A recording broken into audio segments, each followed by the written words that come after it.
اللہ تبارک و تعالی نے ان آیات میں اپنی کمال قدرت، کمال تصرف اور کمال علم پر دلائل ذکر فرمائے ہیں، اور جیسے میں نے عرض کیا ہے کہ کبھی دلائل عالم علوی سے ہوتے ہیں، کبھی عالم سفلی سے ہوتے ہیں۔ تو سب سے پہلے اللہ تبارک و تعالی نے عالم علوی کا ذکر کیا کہ وہی ذات ہے انزل من السماء ماء لکم، جس نے اتارا تمہارے لیے پانی آسمانوں سے۔ اب بات سمجھیں کہ کیا پانی آسمانوں سے اترتا ہے یا بادلوں سے اترتا ہے؟ تو کئی مقامات پہ قرآن پاک میں ہے کہ بارش پانی آسمانوں سے برستا ہے۔ وَأَنزَلْنَا مِنَ السَّمَاءِ مَاءً مُبَارَكًا، اور کئی مقامات پہ ہے کہ پانی جو ہے بادلوں سے اترتا ہے۔ اسی لیے اللہ نے فرمایا کہ أَأَنْتُمْ أَنزَلْتُمُوهُ مِنَ الْمُزْنِ، مزن کہتے ہیں بادل، کہ اس سے تم اتارتے ہو کہ ہم اتارتے ہیں؟ أَمْ نَحْنُ الْمُنزِلُونَ۔ اور اسی طرح اللہ تبارک و تعالی نے دوسری جگہ بھی فرمایا الذی یرسل الریاح بشرا بین یدی رحمتہ، اللہ اپنی رحمت کے آنے سے پہلے ٹھنڈی ٹھنڈی ہوائیں چلاتی ہیں جو تمہارے لیے باعث راحت ہوتی ہیں، اور ایک قسم کی خوشخبری ہوتی ہے کہ اب بارش آنے والی ہے۔ حتی اذا اقلت سحابا ثقالا سقناہ الی بلد میت، جب وہ پانی سے بھر جاتے ہیں بادل تو پھر ہم ان کو اپنے حکم سے چلاتے ہیں کہ فلاں جگہ پہنچو جہاں زمین مردہ ہو گئی ہے، پھر اس زمین پہ پانی برسا کے ہم اس کو زندہ کرتے ہیں۔ تو اصل میں یہ تعارض نہیں ہے۔ دریا جو ہے ایک دریا اللہ کے عرش کے عین نیچے بھی ایک دریا ہے جو اس کی رحمت کی دلیل ہے، اور اللہ تعالیٰ کبھی چاہتے ہیں تو براہ راست وہاں سے بارش اتارتے ہیں۔ اور اسی طرح ہمیں قصہ نوح علیہ السلام میں بھی یہ بات ملتی ہے کہ جب نوح علیہ السلام نے دعا کی کہ اللہ اس قوم کو برباد کر دے، اب یہ ایمان لانے والے نہیں، اللہ نے حکم دیا ٹھیک ہے آپ کشتی تیار کریں، آپ کشتی میں بیٹھے، اس بعد فرماتے ہیں فَفَتَحْنَا أَبْوَابَ السَّمَاء، ہم نے آسمان کے دروازے کھول دیے پانی کے لیے، اور زمین کو بھی حکم دیا کہ وَفَجَّرْنَا الْأَرْضَ عُيُونًا، کہ تم بھی چشمے نکالو اندر سے۔ فَالْتَقَى الْمَاءُ، جب وہ پانی دونوں مل گئے، آسمان والا بھی زمین والا بھی، لیکن اصولی طور پر تو یہاں تثنیہ ہونا چاہیے تھا فَالْتَقَى الْمَاءَانِ، یعنی آسمان کا پانی اور زمین کا پانی، لیکن اللہ فرمایا فَالْتَقَى الْمَاء، ایک پانی۔ علماء نے اس کے دو جواب دیے ہیں کہ پانی سے مراد جنس ہے، یا یہ فرمایا ہے کہ جب پانی مل گیا تب ایک ہو گیا، اور جب یہ دونوں پانی مل گئے تو اللہ کے حکم سے وہ طوفان آیا کہ اللہ امر قد قدر، جس کا فیصلہ تقدیر کر چکی تھی کہ پھر کچھ بھی نہ بچا علی وجہ الارض، سب دنیا غرق ہو گئی ہے، کیونکہ اس وقت اور کوئی دنیا ہی نہیں تھی، وہی قوم نوح تھی۔ تو اس لیے یہ بھی ثابت ہوا کہ اللہ اگر چاہتے ہیں تو آسمانوں سے بھی پانی اتارتے ہیں، اور اگر چاہتے ہیں تو پھر ہواؤں کو حکم دیتی ہیں، وہ دریاؤں سے اور سمندروں سے ان کے ابخارات لیتی ہیں اور اوپر جا کے جمع ہوتے ہوتے ہوتے بادل بن جاتے ہیں۔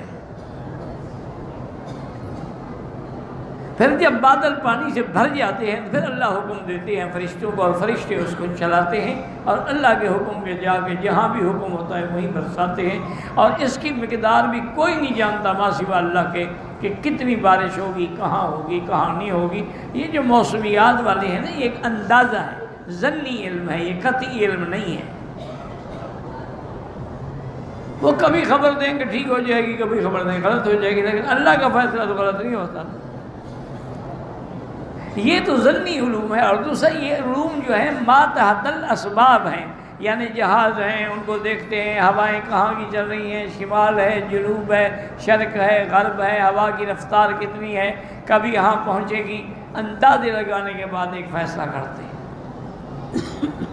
اللہ کا علم تو کسی اندازے کسی اسباب کا محتاج نہیں ہے نا۔ اسی لیے اللہ نے فرمایا کہ ان اللہ عندہ علم الساعہ وینزل الغیث، بارش کا علم بھی اللہ کو۔ ابھی دیکھیں نا کبھی بادل بن جاتے ہیں، گرج ہے، چمک ہے، لیکن ایک قطرہ بھی نہیں گرتا، اور کبھی آسمان صاف ہے، بالکل پتہ نہیں لگتا، بادل آ جاتے ہیں اور برسات شروع ہو جاتی ہے۔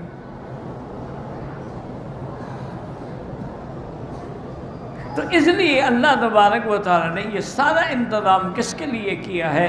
آسمان تیرے لیے، زمینیں تیرے لیے، پانی تیرے لیے، جہاز تیرے لیے، جانور تیرے لیے، صرف تو اللہ کے لیے۔ اللہ فرماتے ہیں کہ ہم جب پانی اتارتے ہیں تو اس سے تمہارے پینے کے بھی کام آتا ہے۔ وَمِنْهُ شَجَرٌ، شجر کہتے ہیں اصل میں اس درخت کو جس کی یعنی ساخ کو جو اپنے اس پہ کھڑا ہو پشت پہ، ایک ہوتا ہے زمین پہ پڑا ہو، اس کو نجم کہتے ہیں، شجر نہیں کہتے۔ شجر اس کو کہتے ہیں کہ جس کی ساخ ہے، جس کا تنا ہے، جس پہ وہ کھڑا ہے۔ اللہ نے فرمایا تم پیتے بھی ہو اور اس سے درخت بھی ہے، اور درخت اور پھر سبزہ، یہ لفظ مطلق بھی ہو سکتا ہے۔ فیہ تسیمون، تسیمون کا کیا معنی کہ جس میں تم اپنے جانوروں کو چرنے کے لیے بھیجتے ہو، چراگاہ۔ پھر ینبت لکم، پھر اس پانی کے آنے کے بعد زمین سے تمہارے لیے کھیتیاں اگاتے ہیں۔ والزیتون، زیتون درخت اگتے ہیں، نخیل، کھجور، والاعناب، انگور، ومن کل الثمرات، ہر قسم کے پھل۔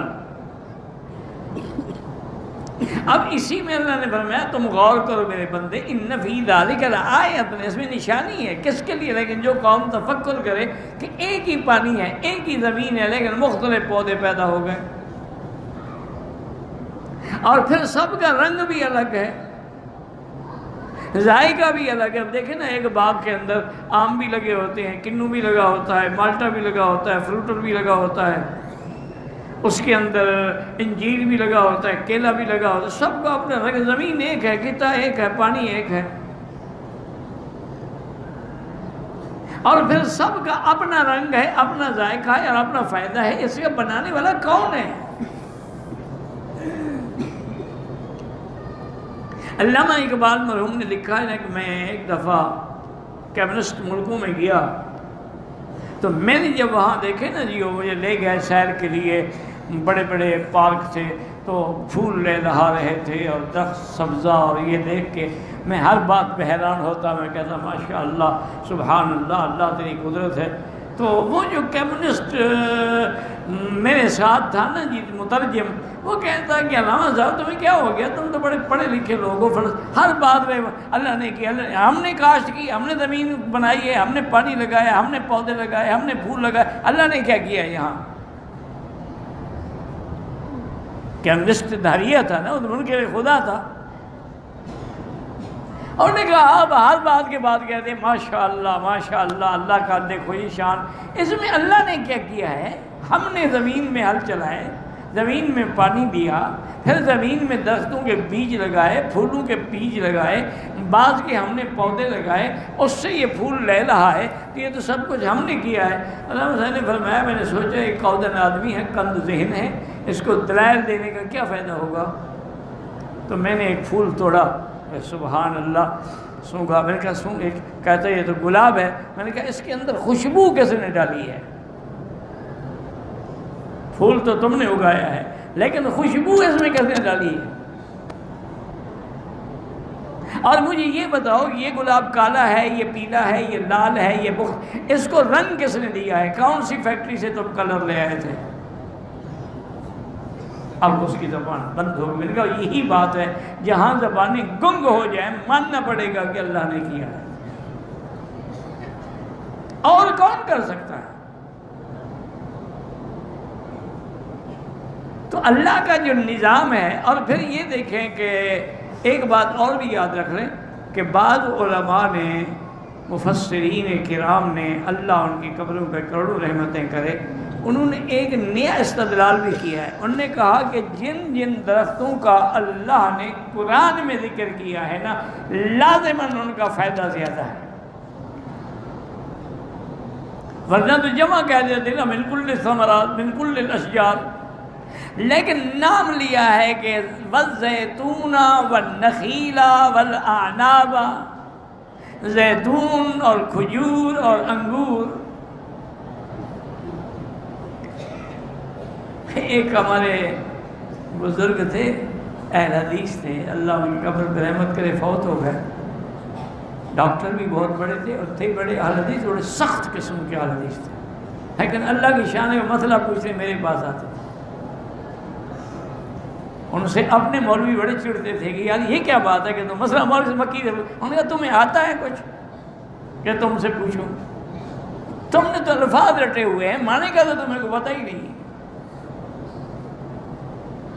تو وہ جناب ہمیشہ یہ کہتے تھے کہ مکی صاحب، میں نے بڑی بیماریوں میں یہ تجربہ کیا ہے کہ انجیر کا ایک دانہ ہو اور زیتون کے 7 دانے ہوں، آدمی کھانے میں رکھ لے، ناشتے میں رکھ لے، کہیں رکھ لے۔ میں نے کہا قرآن میں انجیر کا نام ایک دفعہ آیا ہے، زیتون کا نام 7 جگہ آیا ہے، تو اس کا معنی یہ کوئی حکمت تو ہے نا پھر اس عدد میں کہ زیتون کو تو اللہ نے 7 دفعہ ذکر فرمایا ہے، اور والتین والزیتون اور انجیر کو 1 دفعہ ذکر کیا ہے۔ ایک آدمی بہت بیمار تھے، شدید بیمار تھے، لا علاج یعنی امراض میں گھرے ہوئے تھے، تو انہوں نے خواب دیکھا کہ ایک بزرگ نے خواب میں فرمایا کل اللامین، 2 لام کھایا کرو۔ اب وہ پریشان ہو گئے، یہ 2 لام کیا مانا، لام لکھ کے کھا جاؤں؟ وہ بڑا پریشان ہوا۔ تو اس زمانے میں محمد بن سیرین رحمۃ اللہ علیہ کا دور تھا، جو علم التعبیر میں امام تھے، خوابوں کی تعبیر دینے میں اپنے وقت کا امام تھا۔ ان کی بڑی کتابیں ہیں تعبیر الرؤیا پر۔ وہ ان کی خدمت میں آئے، انہوں نے کہا حضرت مجھے یہ تکلیف ہے، اس کا علاج نہ ڈاکٹروں کے پاس ہے نہ حکیموں کے پاس ہے، لیکن میں نے رات روتے روتے سویا تو خواب میں دیکھا کہ ایک بزرگ کہہ رہے ہیں اللہ کے بندے کل اللامین، 2 لام کھاؤ۔ اب میں پریشان ہوا حضرت، میں 2 لام کہاں سے لے آؤں؟ میں پریشان ہونے کی بات ہے، قرآن میں موجود ہے۔ حیران ہو گیا، انہوں نے کہا کیسے؟ انہوں نے کہا زیتونۃ لا شرقیۃ ولا غربیہ، زیتون کا ایسا درخت ہے جو نہ شرقی ہے نہ غربی ہے۔ 2 لام ہے کہ نہیں ہے؟ لا شرقیۃ ولا غربیۃ، زیتون کھاؤ، زیتون کھاؤ اور زیتون کا تیل پیو، بس تیرا یہی علاج ہے۔ انہیں چند دن کیا اور وہ ٹھیک ہو گیا۔ تو ہر چیز میں انہوں نے کہا کہ جس کا ذکر اللہ قرآن میں فرمائے، اور اس کا معنی یہ ہے کہ اس کے اندر کوئی فوائد ہیں، منافع ہیں۔ تو اللہ نے یہاں زیتون کا اور نخیل کا اور آناب کا، آناب کہتے ہیں انگور، انگور ایک ایسا ثمر ہے جس کا فضلہ نہیں بنتا، یعنی آپ کوئی چیز کھائیں گے نا تو قیموس ہونے کے بعد پھر پخانہ بن کے نکلے گا نا، زیتون انگور نہیں بنتا، انگور حل ہو جاتا، یہ اس کی شان ہے۔ اور خاص طور پر انگور اگر طائف کا ہو تو سبحان اللہ، طائف جیسا انگور تو پوری کائنات میں نہیں ہے نا۔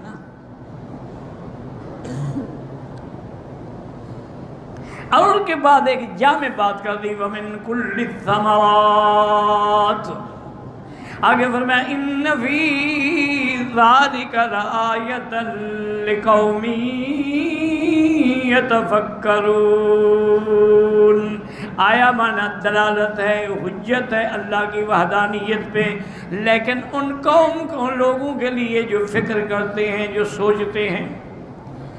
اب فرماتے ہیں وَسَخَّرَ لَكُمُ اللَّيْلَ وَالنَّهَارَ وَالشَّمْسَ وَالْقَمَرَ وَالنُّجُومُ مُسَخَّرَاتٍ بِأَمْرِهِ، تمہارے لیے ہم نے رات کو اور دن کو تابع کیا، سورج، چاند، ستارے سب اللہ کے حکم سے تیرے لیے ہیں، کہ کبھی اگر صرف دن ہو تو تم تنگ آ جاؤ گے، صرف رات ہو تو تب بھی تم تنگ آ جاؤ گے۔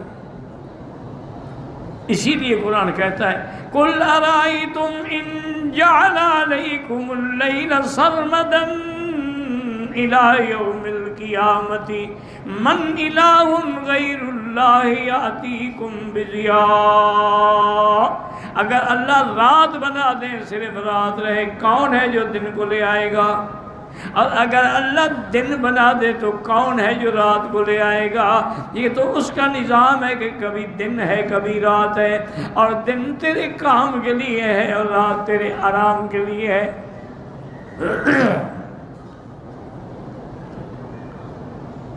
وَجَعَلْنَا النَّهَارَ مَعَاشًا، دن کام کے، وَجَعَلْنَا اللَّيْلَ لِبَاسًا، اور رات آرام کے لیے ہے۔ آج دنیا کا نظام اسی لیے چوپٹ ہو گیا ہے کہ اب ہماری راتیں جاگتی ہیں اور دن سوتے گزر جاتے ہیں، جیسے طوائفوں کے ہوتے ہیں، ان کی بھی راتیں جاگتی ہیں، دن کو تو سوتی ہیں۔ اب ہمارا حال تو وہی ہو گیا، ساری رات بیٹھے ہیں ٹی وی پہ، ساری رات بیٹھے ہیں فلموں پہ اور ڈش لگا کے، آنکھیں ضائع ہو گئی بچوں کی، دماغ جواب دے گئے ہیں۔ لیکن ماں باپ جی کچھ نہ کہو، کیا کریں، ڈسٹرب نہ کرو بچوں کو، خود بخود ٹھیک ہو جائیں گے ماشاءاللہ، جیسے تم ٹھیک ہو گئے ہو وہ بھی ٹھیک ہو جائیں گے۔ اللہ کے بندے ادب سکھانا پڑے گا، تعلیم دینی پڑے گی، پھر ان کو سکول بھی نہ بھیجو، پڑھاؤ بھی نہیں، خود بخود پڑھ جائیں گے۔ اس لیے فرماتے ہیں ان فی ذالک لآیات لقوم یعقلون، پہلے فرمایا تھا یتفکرون کہ سوچنے، اور یہاں ہے عقل، عقل ہی نہ ہو تو رات اور دن کے نظام کو کون سمجھے گا؟ سورج اور چاند کی گردش کو کون سمجھے گا؟ اس کی تو عقل چاہیے، پاگل کو کیا پتہ ہے؟ وَمَا ذَرَأَ لَكُمْ فِي الْأَرْضِ مُخْتَلِفًا أَلْوَانُهُ، اور جو کچھ ہم نے تمہارے لیے زمین میں پیدا کیا ہے اور جس کے مختلف رنگ ہیں، مختلف معادن ہیں، مختلف جمادات ہیں، مختلف نباتات ہیں، مختلف الوان ہیں، مختلف اشکال ہیں، مختلف خواص ہیں، مختلف منافع ہیں، یہ کس نے پیدا کیے ہیں؟ ان فی ذالک لآیات لقوم یذکرون، لیکن اس میں نشانیاں ہیں ان لوگوں کے لیے جو اللہ کی نعمتوں کا غور کرتے ہیں، ذکر کرتے ہیں، اللہ کی نعمتوں کا شکر کرتے ہیں۔ اب فرمایا وَهُوَ الَّذِي سَخَّرَ الْبَحْرَ لِتَأْكُلُوا مِنْهُ لَحْمًا طَرِيًّا، اللہ نے فرمایا میں نے دریا تابع کر دیے تاکہ اس سے تم تر و تازہ گوشت، یعنی مچھلی، کیونکہ ذبح کرنے کی بھی ضرورت نہیں ہے، لحمًا طريًّا، اور دوسرے کہ وَتَسْتَخْرِجُوا مِنْهُ حِلْيَةً تَلْبَسُونَهَا وَتَسْتَخْرِجُونَ مِنْهُ، ضمیر مفرد ہے، حالانکہ دوسری جگہ آتا ہے کہ اللہ تبارک و يَخْرُجُ مِنْهُ اللُّؤْلُؤُ وَالْمَرْجَانُ، دونوں دریاؤں سے نکلتے ہیں موتی اور مرجان، یہاں ہے من ہو، ایک سے، تو اس میں کوئی تعارض نہیں۔ اب اس کے بعد جناب فرماتی ہیں کہ کیا نکلتا ہے تمہارے لیے؟ حلیتاً، زیور، تلبسونہا، جن کو تم پہنتے ہو۔ یار پہنتی تو عورت ہے، ہم کہاں پہنتے ہیں؟ قرآن میں ہے وہ حلیتاً تلبسونہا کہ زیور جس کو تم پہنتے ہو۔ کہاں مرد کہاں زیور پہنتا ہے؟ تو علماء نے فرمایا عورت جو پہنتی ہے مرد ہی کے لیے تو پہنتی ہے، وہ بھی تو اپنے خامد کے لیے بنتی سمجھتی ہے نا، اور کس کے لیے پہنتی؟ تو جب اس نے تیرے لیے پہنا تو گویا کہ تم نے بھی پہنا۔ اور بعض علماء نے فرمایا کہ آدمی بھی اچھی اچھی انگوٹھی پہن لیتے ہیں تو گویا کہ تم بھی پہنتے ہو۔ اب لحمن طریہ پہ یاد رکھیں، ایک بڑا تاریخی واقعہ ہے۔ ایک آدمی نے قسم کھائی کہ واللہ لا آکل اللحم، مجھے اللہ کی قسم ہے میں گوشت نہیں کھاؤں گا۔ قسم کھا لی، اس کے بعد اس نے مچھلی کھا لی۔ پھر خیال آیا یار میں نے تو قسم کھائی تھی کہ گوشت نہیں کھانا۔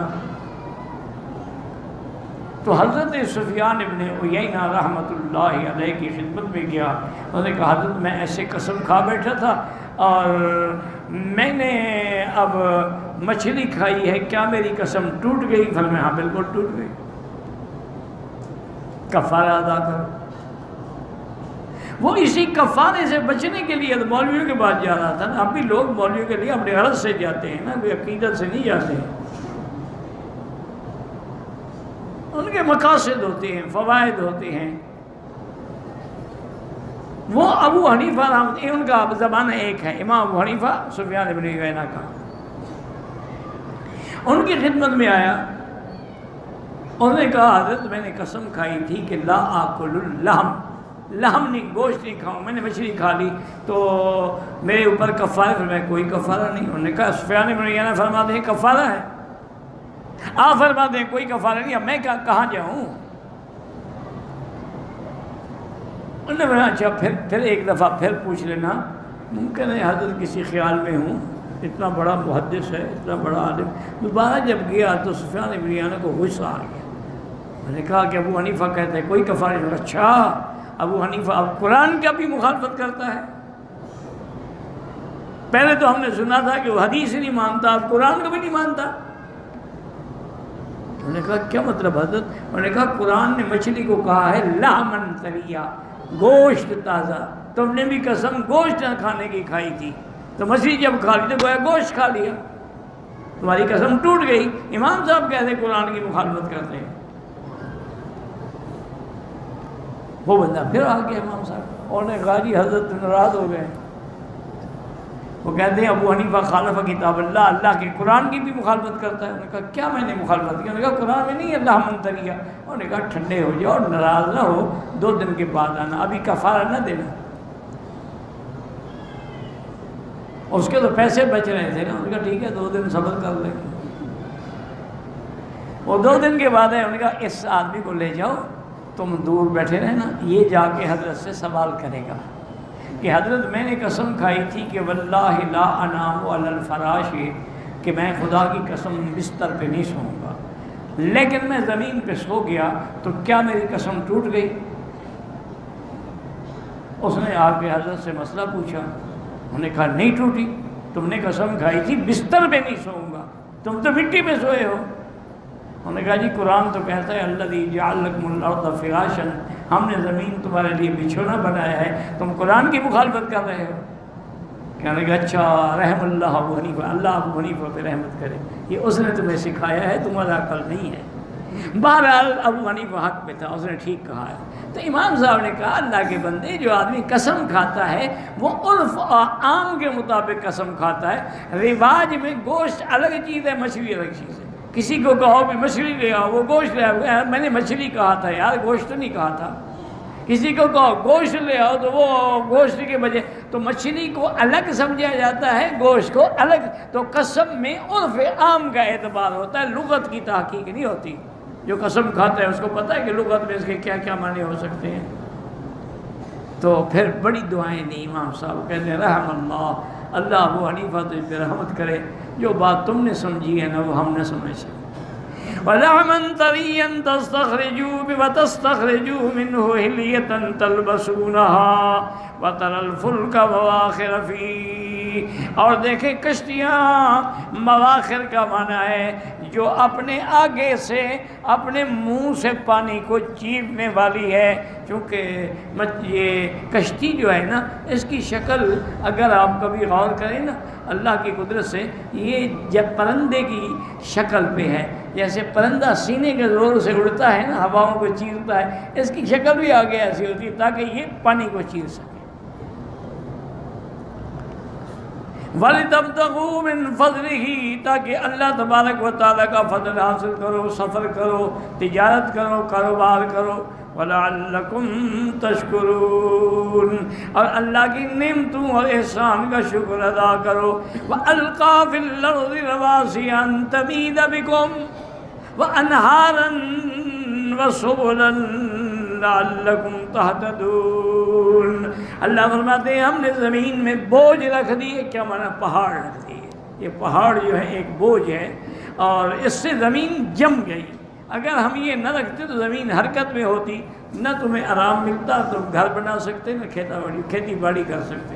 وَأَلْقَى فِي الْأَرْضِ رَوَاسِيَ أَن تَمِيدَ بِكُمْ، اس لیے بعض علماء نحو کہتے ہیں اللہ تَمِيدَ بِكُمْ وَأَنْهَارًا، اور ہم نے تمہارے لیے نہریں جاری کی، وَسُبُلًا، اور راستے بنائے، لَعَلَّكُمْ